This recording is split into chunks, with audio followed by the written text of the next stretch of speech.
बिस्मिल्लाहिर्रहमानिर्रहीम, अस्सलाम वालेकुम। बच्चों, आज हम जो टॉपिक स्टार्ट कर रहे हैं वो एंगुलर डिस्प्लेसमेंट के बारे में है। और एंगुलर डिस्प्लेसमेंट जिस तरह नाम से ही ज़ाहिर है, ये लीनियर क्वांटिटी नहीं है बल्कि ये एंगुलर क्वांटिटी है। और इस एंगुलर डिस्प्लेसमेंट को स्टडी करने के लिए मैं एक सर्कल ड्रॉ कर रहा हूँ। सपोज़ करें ये एक सर्कल है और इस सर्कल का जो रेडियस है वो आर के इक्वल है। वो इसका सेंटर कर लेते हैं और इस सर्कल का जो रेडियस है वो आर के इक्वल है। और यहाँ पर कोई पॉइंट ए है और इस पॉइंट ए के ऊपर एक बॉडी रखा हुआ है और ये वाला बॉडी सर्कुलर पाथ के अलोंग मूव कर रहा है।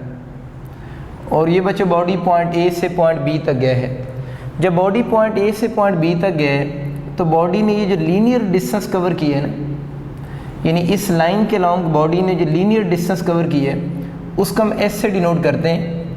And this distance is also called arc length. इसको हम आर्क लेंथ भी कहते हैं।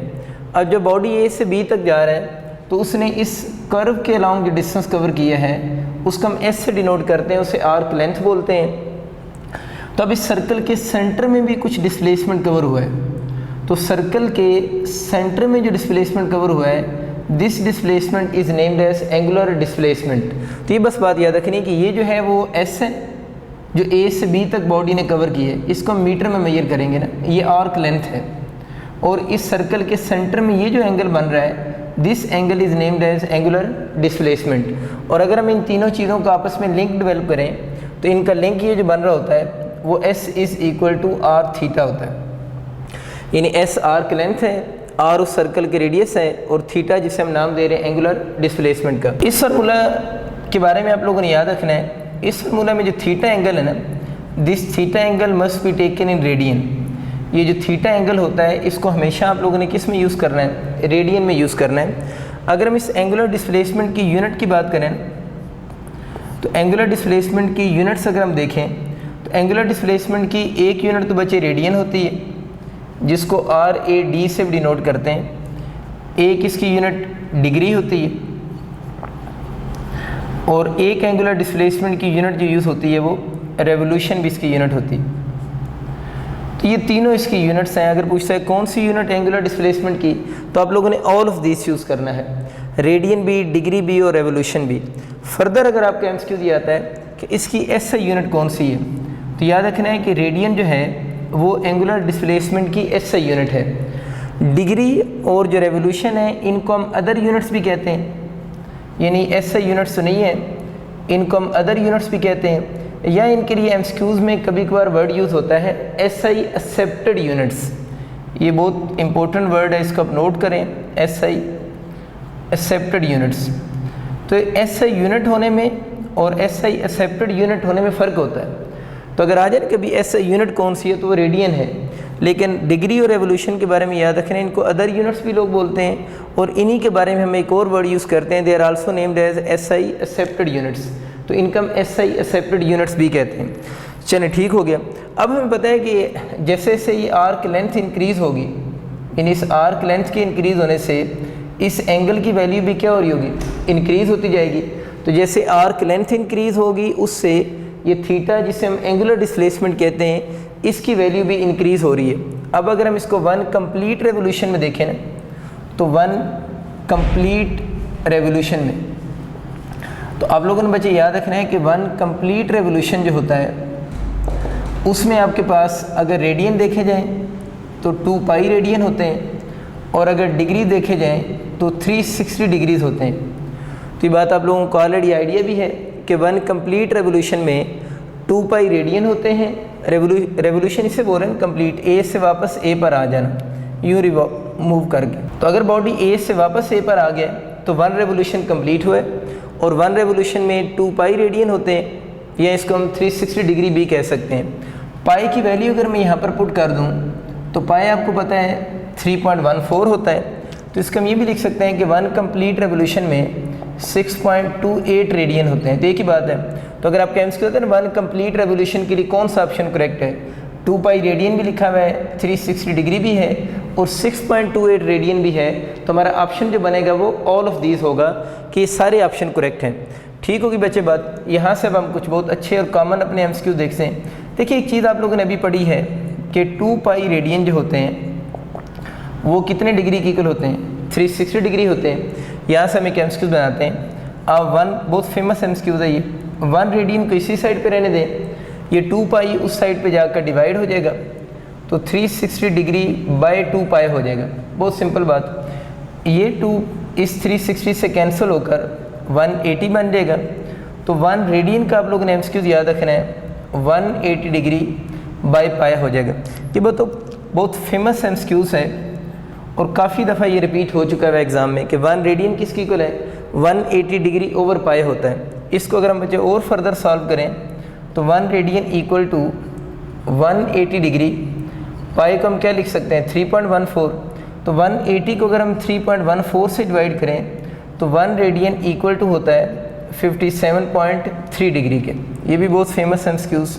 तो ये दोनों बातें आप लोगों ने याद रखनी है कि जो 1 रेडियन होता है वो 180 ओवर पाई, 180 डिग्री ओवर पाई भी होता है और 1 रेडियन जो होगा उसको हम 57.3 डिग्री भी लिख सकते हैं। इसी के बच्चे अगर मैं थोड़ा सा चेंज करके लिखूं, अभी दोबारा मैं ये बातें नहीं लिखता हूँ और इसमें चेंजेस बताता हूँ कैसे करनी है। 2 पाई रेडियन दोबारा मैंने लिखा है 360 डिग्री। अब 1 डिग्री को उसी साइड पे रहने दें, ये 1 डिग्री को उसी साइड पे रहने दें, 360 साइड पे आकर डिवाइड हो जाएगा तो ये चीज़ बन जाएगी 2 पाई रेडियन डिवाइडेड बाई 360 हो जाएगा। 1 डिग्री उसी साइड पे रहे, 360 साइड पे आकर आप लोगों ने डिवाइड कर दी है, इसको इससे कैंसिल कर दें तो ये बन जाएगा 180। तो ये बच्चों आपका क्या चीज़ अब बनी कि 1 डिग्री इस इक्वल टू हो जाएगा पाई बाय 180 रेडियन की इक्वल हो जाएगा। तो बहुत कॉमन MCQs है ये बच्चे आप लोगों ने याद रखना है कि 1 डिग्री जो होता है वो पाई बाय 180 रेडियन की इक्वल होता है। और अगर हम इसमें पाई की वैल्यू पुट कर दें 3.14 डिवाइड बाय 180 कर दें, साथ में वो रेडियन तो चल ही रहा है ना। तो मैंने सिंपली ये कहा है कि अगर हम 3.14 को 180 से डिवाइड कर दें तो इसका आंसर आप लोगों के पास जो बनेगा वो 0.0174 रेडियन की इक्वल होगा। तो ये बच्चों दोनों रिजल्ट भी बहुत इंपॉर्टेंट रिजल्ट हैं। एक ये वाला रिजल्ट कि 1 डिग्री किसकी इक्वल है, पाई बाय 180 रेडियन, एग्ज़ाम में आ चुका हुआ है काफ़ी दफ़ा। और दूसरा आपका ये बन सकता है कि ये आप ज़ाहिर है एग्ज़ाम में तो आपको ये नीचे वाला भी याद रखना पड़ेगा क्योंकि 3.14 को वैसे तो 180 से डिवाइड करना इतना आसान नहीं है।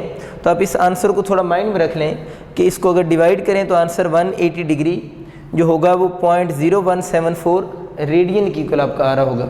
अभी हम लोगों ने बच्चे देखा कि जो रेडियन है उसको हम डिग्री की फॉर्म में कैसे एक्सप्रेस कर सकते हैं और डिग्री को रेडियन की फॉर्म में कैसे एक्सप्रेस कर सकते हैं। तो इसके 4 डिफरेंट MCQs से जो भी आप लोगों ने देखे हैं। अब हम इन्हीं का लिंक रेवोल्यूशन के साथ देखते हैं कि रेवोल्यूशन को हम कैसे एक्सप्रेस कर सकते हैं। तभी हम लोगों ने क्या पढ़ा था कि 1 रेवोल्यूशन जो होता है इसको हम क्या लिख सकते हैं 2 पाई रेडियन लिख सकते हैं। यानी 1 रेवोल्यूशन जो बनेगा वो इक्वल टू 2 पाई रेडियन होता है। और यहाँ से अगर हम 1 रेडियन कैलकुलेट करें यानी 1 रेडियन उसी साइड पे रहने दें, 2 पाई इधर आ जाएगा तो ये 1 रेवोल्यूशन डिवाइड बाय 2 पाई हो गया। यानी 1 रेडियन इक्वल टू होता है 1 रेवोल्यूशन ओवर 2 पाई। और यहाँ से अगर हम 1 रेडियन बना लें तो 1 रेवोल्यूशन ओवर 2 इंटू 3.14 हो जाएगा क्योंकि पाई की वैल्यू सबको याद है 3.14 उसकी वैल्यू होती है। और 3.14 का अगर इससे मल्टीप्लाई करोगे तो 6.28। अब आप लोगों ने बच्चे याद रखना है कि अगर हम 1 को 6.28 से डिवाइड करेंगे तो इसका आंसर 0.1592 हो जाएगा। तो ये आप लोगों के पास बड़ा इंपॉर्टेंट रिलेशनशिप बन गया कि 1 रेडियन इक्वल टू 0.152 रेवोल्यूशन की इक्वल होगा। अब इसमें 2 MCQs बन सकते हैं। एक तो आपका ये MCQ बन सकता है, एक ये चीज़ तो है ही है ना, बेसिक कंसेप्ट है। और उसके बाद ये बन सकता है कि 1 रेडियन किसकी इक्वल होगा 1 रेवोल्यूशन बाय 2 पाई होगा। या अगर वो पॉइंट्स में आपसे वैल्यू पूछ ले, इस वैल्यू पूछे जाने के चांसेस थोड़े ज़्यादा हैं तो 1 रेडियन जो होगा इक्वल टू 0.1592 रेवोल्यूशन की इक्वल होगा। इस तरह बच्चों हम इसको रेवोल्यूशन को डिग्री की फॉर्म में भी तो एक्सप्रेस कर सकते हैं ना। अभी हम लोगों ने देखा था कि 1 रेवोल्यूशन किसकी इक्वल है 360 डिग्री है। इसको 1 डिग्री अगर बनाना चाहें तो 360 इधर आकर डिवाइड हो जाएगा, तो 1 रेवोल्यूशन बाई 360 हो जाएगा। अब बच्चों आप लोगों ने एक तो ये रिलेशनशिप याद रखने हैं, दोनों एमसीक्यूज में आ सकते हैं कि 1 रेवोल्यूशन किसके इक्वल है, 1 डिग्री 1 रेवोल्यूशन बाई 360 होता है।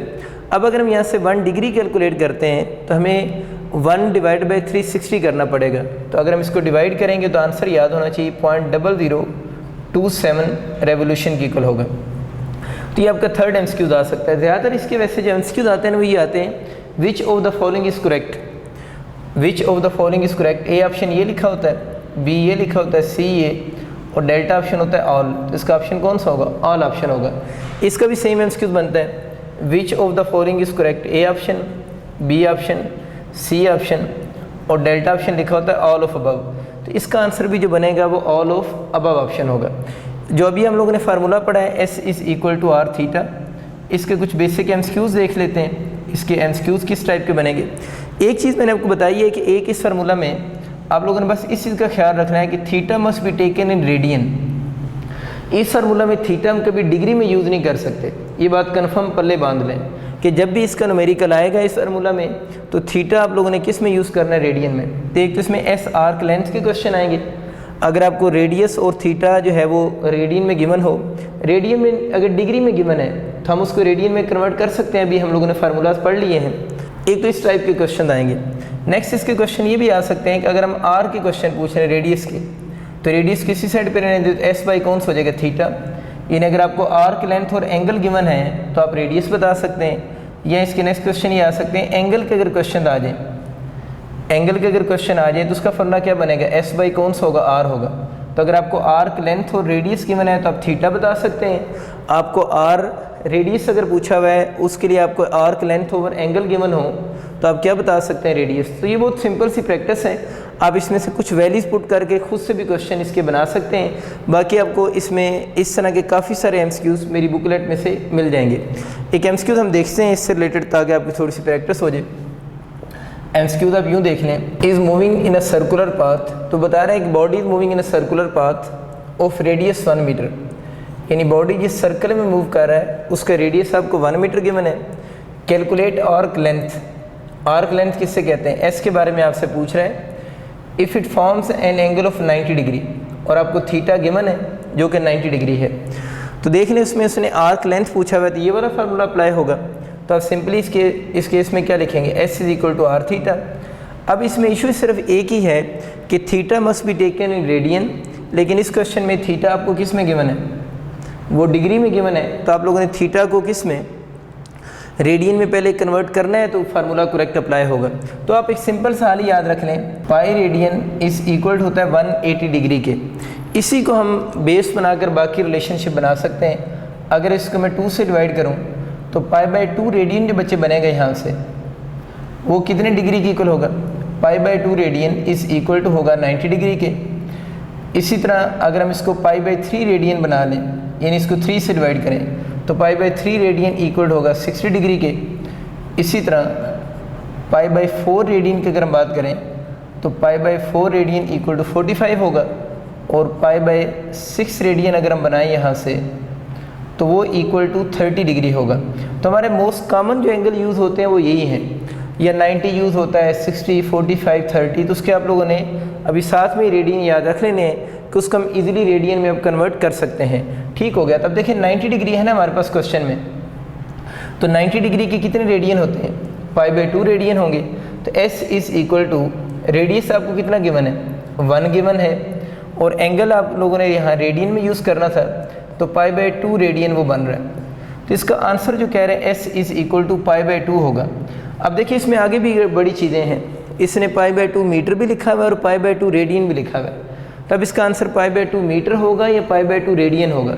देखिए आप ये चीज़ नोट करें कि इक्वल के उस तरफ क्या है, आर्क लेंथ है, और आर्क लेंथ को हम एसआई सिस्टम में किस यूनिट से मेजर करते हैं, मीटर के अंदर। तो इसका आंसर पाई बाई 2 मीटर होगा, पाई बाई 2 रेडियन नहीं होगा। तो इसका करेक्ट ऑप्शन जो बनेगा वो आप लोगों के पास बीटा ऑप्शन बनेगा, पाई बाई 2 मीटर। तो आपको बच्चे आइडिया हो गया कि इन तीनों फार्मूलाज में अगर कोई छोटी सी गलती आपसे हो सकती है तो सिर्फ क्या है कि आप डिग्री में अगर एंगल को पुट कर देंगे तो आंसर रॉन्ग आएंगे। फॉर एग्जांपल देखें, अगर हम यहाँ पर थीटा को 90 ही पुट करते हैं और r 1 मीटर होता तो आपको लगता है इसका आंसर 90 मीटर बन रहा है, तो आप ए ऑप्शन चूज़ कर सकते थे, जो कि रॉन्ग है। बाकी इन फार्मूलाज में कोई इशू नहीं है। एक चीज़ का और ख्याल रखें कि अगर ये सपोज करें सेंटीमीटर में गिवन है और इसकी वैल्यू अगर मीटर में गिवन है, तो अगर आप फार्मूला अप्लाई कर देंगे तो आंसर रॉन्ग आएंगे। फर्स्ट ऑफ ऑल आप लोगों ने दोनों की यूनिट्स को क्या करना है, सेम करना है। अगर ये सेंटीमीटर में है तो इसको भी फिर सेंटीमीटर में ले आएँ, या दोनों को फिर किस में कन्वर्ट करें, मीटर में कन्वर्ट करें। तो दोनों की जो यूनिट्स हैं वो क्या होनी चाहिए, सेम यूनिट्स होंगी, तो आपका ऑप्शन करेक्ट होगा, अदरवाइज आपका ऑप्शन रॉन्ग होगा। तभी मैंने बच्चे आपको इसकी यूनिट तो बता दी है, लेकिन अगर हम इसी एंगुलर डिस्प्लेसमेंट की डायमेंशन की बात करें, यानी अगर हम इसकी डायमेंशन की बात करें, तो ये आप लोगों ने याद रखना है कि एंगुलर डिस्प्लेसमेंट जो कि थीटा है ये डायमेंशन लेस है, और जो चीज़ डायमेंशन लेस होती है उसको हम यूँ भी लिखते हैं, एम एल नाट होता है ना वैसे तो एम नाट, एल नाट और टी नाट लिख देते हैं। नॉट अगर तीनों के ऊपर लिखा हुआ है तो इसका मतलब ये हुआ कि angular displacement is a dimension less, कि एंगुलर डिस्प्लेसमेंट जो है वो कौन सी डायमेंशन लेस क्वांटिटी है, इसकी कोई डायमेंशन नहीं होती। अब बच्चों हम एंगुलर डिस्प्लेसमेंट जो है इसकी नेचर की बात करते हैं कि नेचर वाइज ये क्या चीज़ है। नेचर में बच्चों ये चीज़ लिखनी होती है कि जिस क्वांटिटी की हम बात कर रहे हैं वो क्वांटिटी आइदर स्केलर है या वो क्वांटिटी वेक्टर है। तो आप लोगों ने इसकी नेचर के बारे में अगर पूछता है तो मैं इसमें स्केलर वर्ड भी लिख देता हूँ और इसमें वेक्टर वर्ड भी लिख देता हूँ। अब ज़रा देखिए मैंने दोनों ही क्यों लिख दी हैं। अगर आपका एमसीक्यू ये आता है ना कि angular displacement for very small values, for very small values, के वेरी स्मॉल वैल्यूज़ के लिए एंगुलर डिस्प्लेसमेंट बाय नेचर क्या है, तो हम कहते हैं वेरी स्मॉल वैल्यूज़ के लिए वेक्टर क्वांटिटी है। वेरी स्मॉल वैल्यूज़ का मतलब क्या है, वेरी स्मॉल वैल्यूज़ का मतलब होता है 0 डिग्री से लेकर 4 डिग्री तक। तो एंगुलर डिस्प्लेसमेंट जो है वो वेक्टर की तरह बिहेव करता है 0 डिग्री से लेकर 4 डिग्री तक। तो इसके लिए एमसीक्यूज़ में जो वर्ड यूज़ होता है वो for very small values use होगा। लेकिन अगर आपके एमसीक्यू आ जाए फॉर लार्ज वैल्यूज़, कि लार्ज वैल्यूज़ के लिए एंगुलर डिस्प्लेसमेंट, तो आप लोगों ने याद रखना है लार्ज वैल्यूज़ के लिए एंगुलर डिस्प्लेसमेंट बिकम स्केलर। तो बहुत कॉमन एमसीक्यूज़, तो अगर आपसे एमसीक्यू ये आता है बोर्ड में कि एंगुलर डिस्प्लेसमेंट की नेचर क्या है, तो उसमें वेरी स्मॉल या वेरी लार्ज ऑप्शन चूज़ नहीं हुआ हुआ, तो फिर उसका आप आंसर क्या चूज़ करोगे, स्केलर इन नेचर भी लिखा होगा, वेक्टर इन नेचर भी होगा, और सी ऑप्शन क्या होगा, मे बी ए और बी, कि ए भी हो सकता है और बी भी हो सकता है। तो फिर आप क्या ऑप्शन चूज़ करोगे, सी ऑप्शन चूज़ करोगे ना। दोबारा सुने, अगर ये आ जाए angular displacement, the nature of angular displacement, simple, the nature of angular displacement क्या है, स्केलर है, वेक्टर है, और लिखा होगा may be A or B, तो हम क्या चूज़ करेंगे, may be A or B choose करेंगे, क्योंकि वो स्केलर भी हो सकता है और वो क्या हो सकता है, वेक्टर भी हो सकता है। डिपेंड इस पे करता है कि उस एंगुलर डिस्प्लेसमेंट की वैल्यू स्मॉल है या लार्ज है। तो अगर स्मॉल और लार्ज वर्ड ना मेंशन हो तो फिर आप क्या चूज़ करेंगे, may be A or B. लेकिन अगर आ जाए angular displacement for small values, तो फिर मे वाला ऑप्शन नहीं होगा, फिर आपका ऑप्शन बी होगा, वेक्टर की तरह बिहेव करेगा। और अगर आ जाए for large values it become scalar. अब ये हमसे आ जाता है कि लार्ज वैल्यूज़ के लिए स्केलर क्यों हो गया ना, हम कह रहे हैं लार्ज वैल्यूज़ के लिए स्केलर हो गया है। तो स्केलर होने की रीज़न इसकी बेसिकली ये है कि लार्ज वैल्यूज़ के लिए it not base laws of vector addition.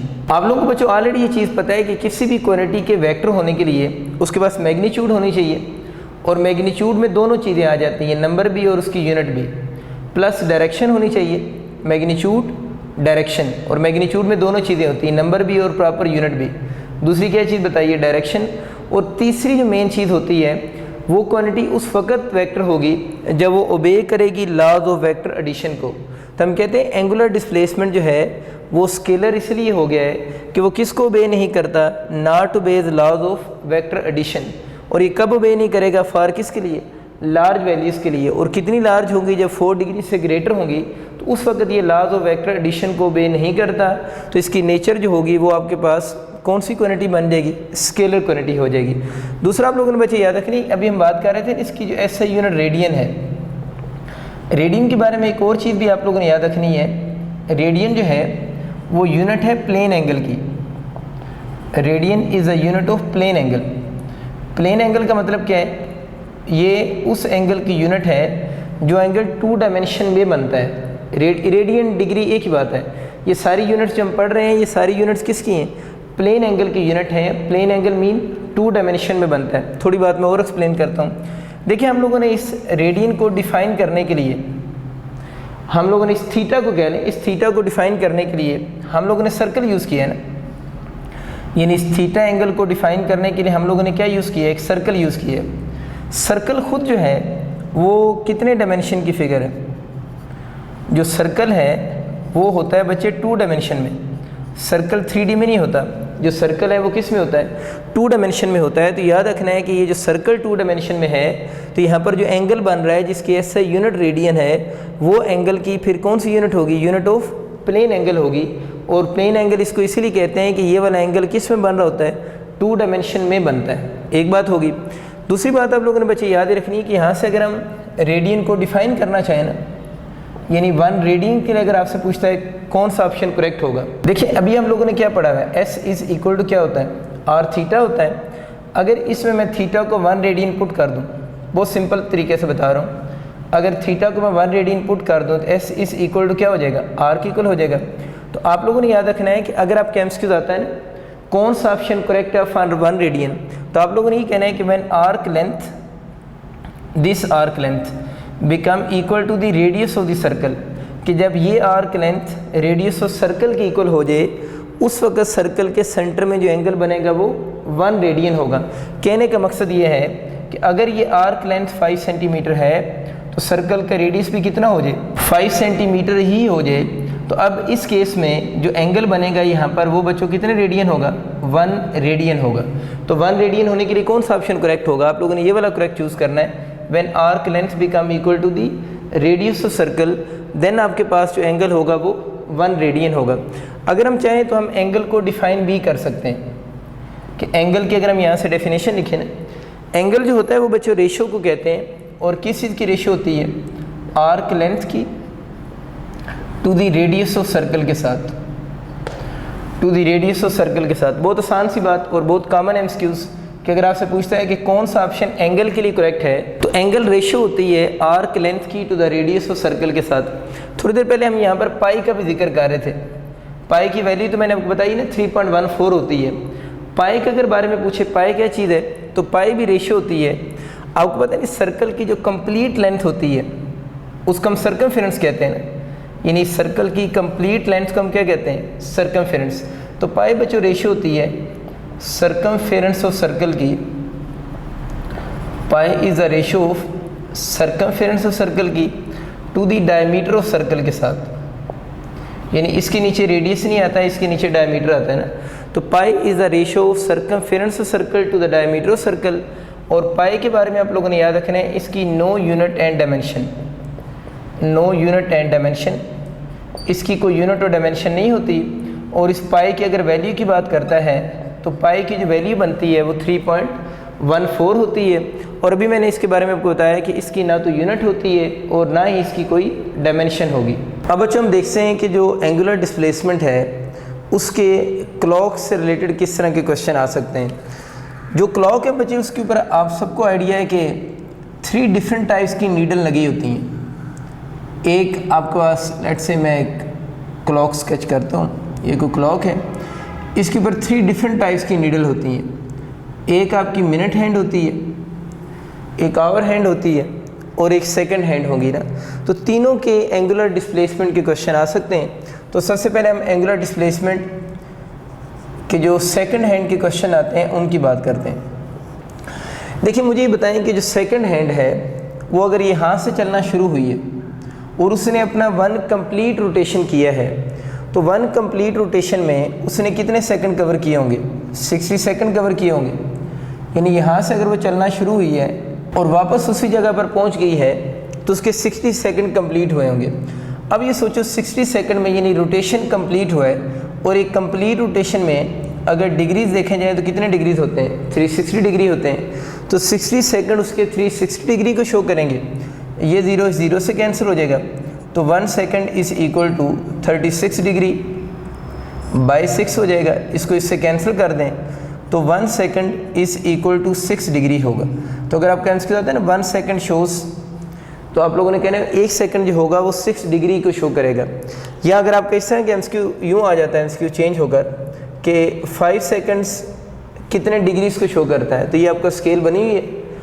अगर आपका क्वेश्चन यूँ आएगा ना 5 सेकंड में कितने डिग्री होते हैं, तो 1 सेकंड जो सेकंड हैंड का ये क्वेश्चन है, ये चीज़ याद रखनी। 1 सेकंड में अगर उसके 6 डिग्री होते हैं तो उसके जो 5 सेकंड होंगे, इधर 5 से मल्टीप्लाइड किया है तो उधर भी 5 से मल्टीप्लाई करो, तो सेकंड हैंड जो है वो 5 सेकंड्स के अंदर कितने डिग्रीज कवर करती है, 60 डिग्री कवर करेगी। ये क्वेश्चन किस हैंड का था, सेकंड हैंड का। अच्छा, ये स्केल बन गई है ना, सवाल अब आपको समझ आ चुके हैं। 5 सेकंड्स का तो 30 डिग्री हो गए।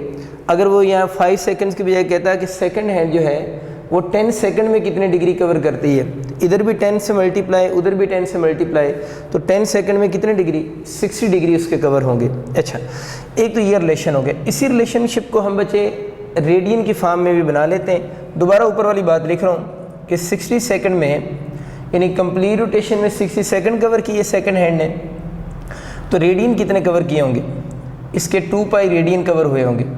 तो 60 second equal to 2 pi radian. तो यहाँ से अगर हम 1 सेकंड बना लेते हैं तो 1 सेकंड इक्वल टू हो जाएगा 2 पाई बाई 60। ये अब हम रेडियन में इसको सॉल्व कर रहे हैं, इसको इससे कैंसिल कर दें तो 30 आ जाएगा। तो 1 सेकंड याद रखना है किसकी इक्वल होगा, पाई बाई 30 रेडियन की इक्वल होगा। तो अगर ये क्वेश्चन आपके रेडियन की फॉर्म में आ जाए तो आप सेम फार्मूला से उसको सॉल्व कर सकते हैं। फॉर एग्जांपल आपका एमसीक्यू यूँ आ गया कि बताएं 10 सेकंड्स के अंदर सेकंड हैंड में कितने रेडियन होंगे, यानी 10 सेकंड्स के अंदर जो सेकंड हैंड है वो कितने रेडियन कवर कर जाएगी। तो इस फार्मूले से आप निकाल सकते हैं। इसी में दोनों तरफ 10 से मल्टीप्लाई कर दो, 10 सेकंड इक्वल टू, दोनों तरफ आप लोगों ने 10 से मल्टीप्लाई किया इसको, 10 पाई बाई 30, तो ये 0 0 से कैंसिल हो जाएगा। तो 10 सेकंड में उसने जो कवर किए हैं वो पाई बाई 3 रेडियन कवर हुए हैं। तो बहुत आसान सी बात है कि आपको सेकंड हैंड के क्वेश्चन आ जाएं, अगर डिग्री के क्वेश्चन आ जाएं, आपको सेकंड्स गिवन और बताएं सेकंड हैंड इतने गिवन सेकंड में कितने डिग्री कवर करती है, तो यहाँ से निकालेंगे। अगर सेकंड हैंड के सेकंड गिवन हो और वो पूछे गिवन टाइम में कितने रेडियन कवर करती है, तो इस नीचे वाले फार्मूला से कैलकुलेट करेंगे। एक तो इस टाइप के एमसीक्यू बनेंगे, दूसरा ये वाले फार्मूलाज खुद बड़े इंपॉर्टेंट हैं एमसीक्यू के लिए ना, यानी एज इट इज़ पूछ रहा होता है 1 सेकंड बताएं कितने रेडियन की इक्वल होता है, या 1 सेकंड कितने डिग्री की इक्वल होगा। इसी को नेक्स्ट आगे मिनट हैंड की तरफ शिफ्ट करते हैं। मिनट हैंड की अगर हम बात करें, मिनट हैंड में आप ज़रा देखिए उसका भी अगर कंप्लीट रोटेशन होगा तो कंप्लीट रोटेशन में कितने मिनट होंगे, 60 मिनट होंगे, यानी उसके 1 कंप्लीट रोटेशन में 50 मिनट होते हैं, तो डिग्री उसके भी क्या बनेंगे, 360 डिग्री होंगे। अब ये देखिए ना, मिनट हैंड की अपनी अलहदा से स्केल बनेगी। कुछ बच्चे ये करते हैं इन मिनट्स को सेकंड में कन्वर्ट करने लग जाते हैं, तो वो बात चेंज हो जाएगी, क्योंकि जो दोनों आपके पास नीडल्स हैं दोनों को अलहदा क्वेश्चन बनेंगे, क्योंकि दोनों की जो एंगुलर वेलोसिटी है वो क्या है, डिफरेंट है। ये भी हम नेक्स्ट लेक्चर में चीज़ें सीखेंगे भी। अभी तो हम इनके एंगल सिर्फ देख रहे हैं ना, उसके बाद हम इनकी एंगुलर वेलोसिटी की भी बात करेंगे, और दोनों की जो एंगुलर वेलोसिटीज़ होंगी वो भी क्या आती हैं, डिफरेंट होती हैं। तो इसलिए आप इसमें ये काम नहीं कर सकते कि मिनट को सेकंड में हम कन्वर्ट करके सोचना शुरू हो जाएं। हर नीडल का सेपरेट क्वेश्चन बनेगा, ठीक है। तो 1 मिनट इक्वल टू हो जाएगा 360 डिग्री बाई 60, ये कैंसिल होकर 1 मिनट इक्वल टू 6 डिग्री हो जाएगा। इसका बच्चे मतलब ये हुआ कि जो आपकी मिनट हैंड है वो अपने 1 मिनट में कितने डिग्री कवर करती है, 6 डिग्री कवर करेगी। सेम क्वेश्चन अगर आपसे पूछता है 5 मिनट में कितने कवर करेगी, तो 5 मिनट 5 × 6 30 डिग्री वो कवर करेगी। अब आप इसी पैटर्न पे इनके क्वेश्चन खुद से बना सकते हैं। मैं बस इसको अब रेडियन की फॉर्म एक्सप्रेस करता हूँ। तो अगर मिनट हैंड है तो 60 मिनट में अगर डिग्रीज कंप्लीट रोटेशन में 360 होते हैं तो रेडियन 2 पाई रेडियन होंगे। तो यहाँ से 1 मिनट अगर आप बच्चों बनाओ, इसको उधर ले जाएं तो 2 पाई बाई 60 रेडियन हो जाएगा। इसको अगर इससे कैंसिल करें तो 30 हो जाएगा, और 1 मिनट जो बनेगा यहाँ से वो पाई बाई 30 रेडियन की इक्वल हो जाएगा। कुछ बच्चे वैल्यूज़ देख के कंफ्यूज हो रहे होते हैं। देखिए 1 सेकंड है, उधर क्या लिखा हुआ है, 1 मिनट लिखा हुआ है, तो पाई बाई 30 वो क्या कवर कर रहा है, रेडियन कवर कर रहा होगा। ठीक है, नेक्स्ट बच्चे एक और चीज़ देखते हैं, आवर हैंड की बात करते हैं। आवर हैंड की अगर हम बात करें तो आवर हैंड जो है उसके कंप्लीट रोटेशन में कितने आवर होते हैं, 12 आवर होते हैं। तो उसके 12 आवर में भी कितने डिग्रीज बनेंगे, 360 डिग्री होंगे, क्योंकि कंप्लीट रोटेशन है तो 360 डिग्री उसके बन रहे होंगे। अब अगर अब यहाँ से इसकी 1 आवर की वैल्यू बताते हैं तो 360 डिग्री बाय 12 हो जाएगा, तो 1 आवर इज़ इक्वल टू हो जाएगा 30 डिग्री के। तो बच्चों आप लोगों ने याद रखना है कि 1 आवर इक्वल टू क्या होगा, 360 डिग्री होगा। इस तरह अगर आपका MCQ आता है, चलिए मैं बनाता हूँ ना, कि बताएं कि जब टाइम 6 आवर हो जाए तो 6 आवर में आवर हैंड कितने डिग्री कवर करेगी, यानी टाइम गिवन 6 आवर है और पूछ रहे 6 आवर में कितने डिग्री कवर करेगी। तो ये स्केल बना लिया आप लोगों ने, इधर भी 6 आवर लिखो, 6 आवर इक्वल टू 6 इंटू 30, तो 6 इंटू 30 कितना हो जाएगा, 180 डिग्री हो जाएगा। इसका माने कि जो आवर हैंड है वो 6 आवर में कितने डिग्री कवर कर रही है, 180 डिग्री वो कवर कर रही है।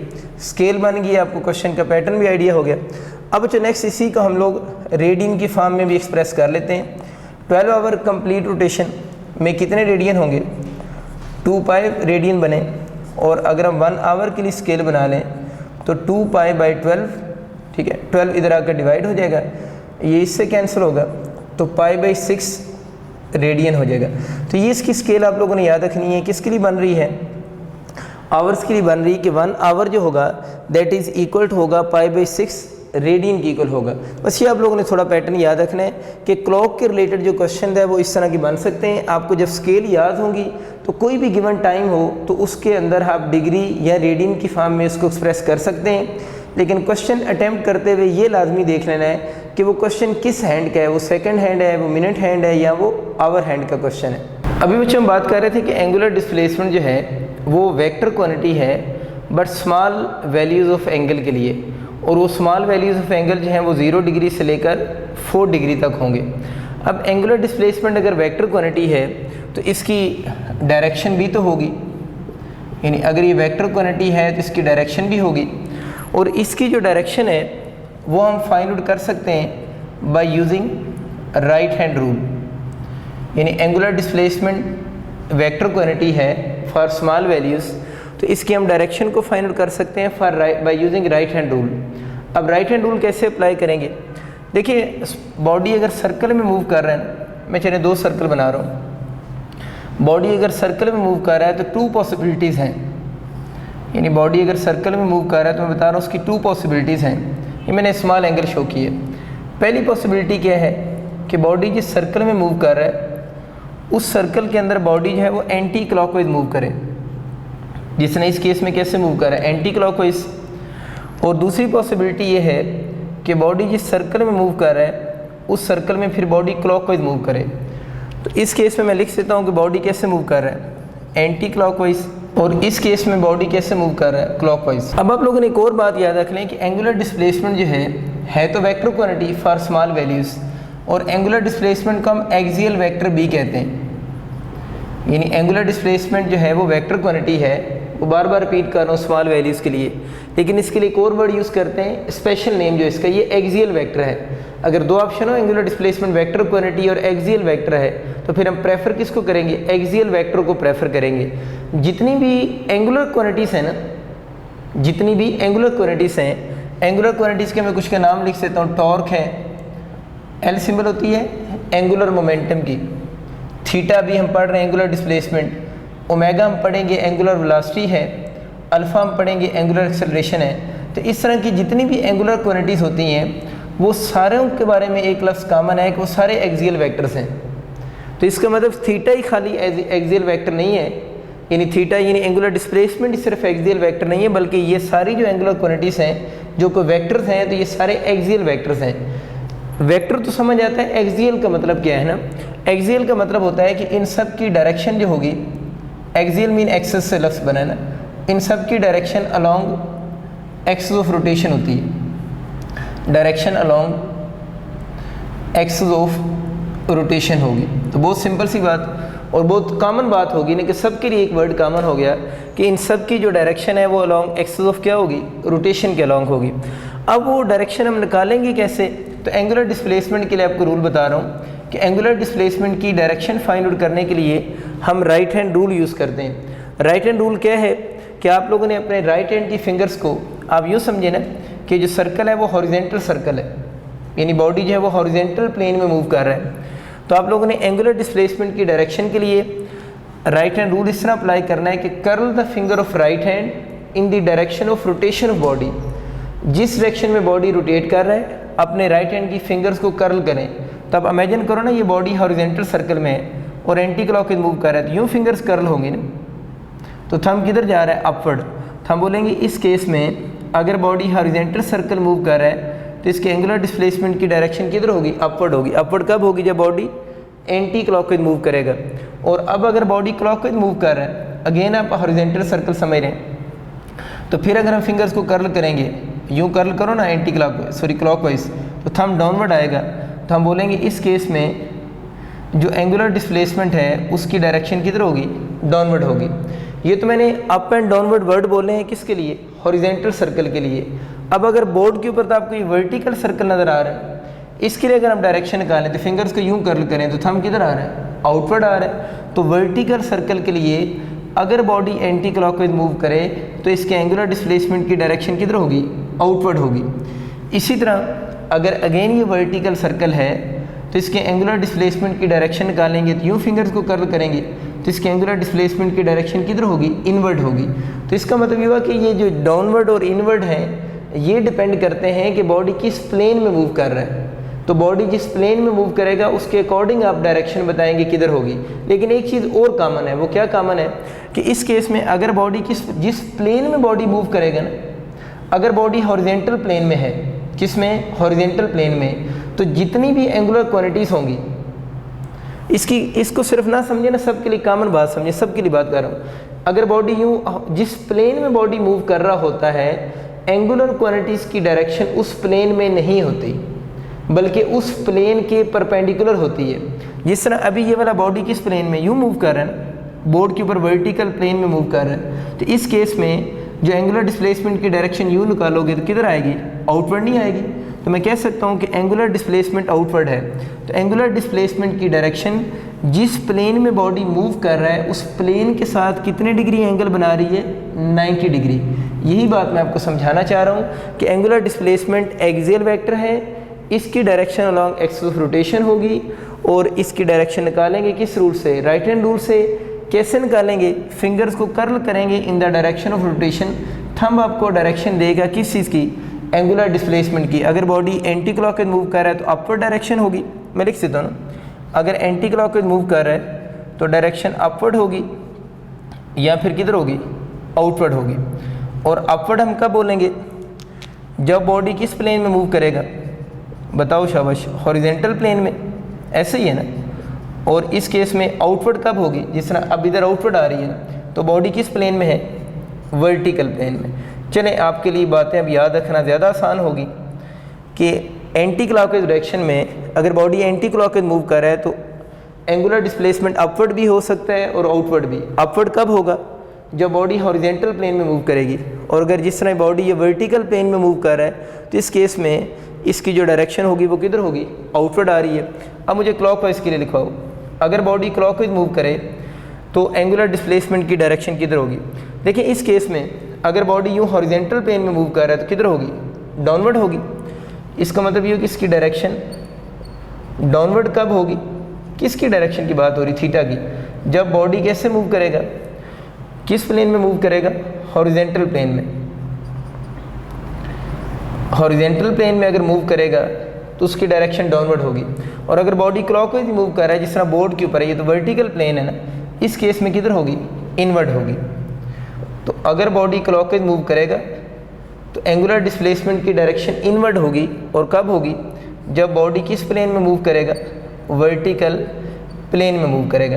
चलें बच्चों, ये आपको कंसेप्ट अब समझ आ चुका है और बहुत आसान सा कंसेप्ट है और ये में आइडिया काफ़ी सारा हो गया है कि इसकी डायरेक्शन के अगर क्वेश्चन आए तब हम उन्हें सॉल्व कर सकते हैं। आखिरी बच्चों बात आप लोगों ने याद रखनी है, एंगुलर डिस्प्लेसमेंट के बारे में साइन कन्वेंशन भी हैं, यानी जो थीटा है ना इसके बारे में साइन कन्वेंशन भी हैं।